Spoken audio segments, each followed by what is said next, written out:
His typical working method was to make a tempera sketch on site that was conceived to be carved as a woodcut. In other words, all of the areas of color are rather strongly delineated.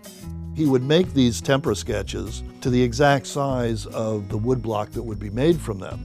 And then he would place this tempera sketch on top of a block, and he would then trace through with a pencil the paper, which would leave an impression on the block itself. And that would be his guide to carving. Working on the front of the paint layer itself this way, pressing with some force, was devastating to the paint, and it left lines of shattered, cracking paint every time he traced through.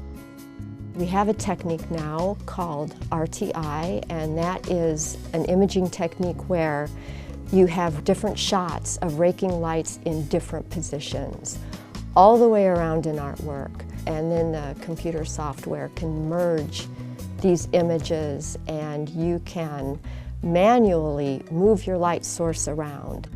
And this throws the texture of the artwork into very high relief. So you can see fairly quickly when things have gone wrong and when paint flakes are elevated.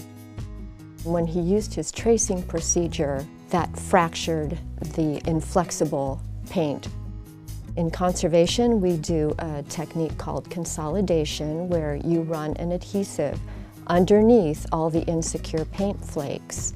The main point is to force the flake of paint, the adhesive, and the paper substrate into sufficient contact that they bond with each other.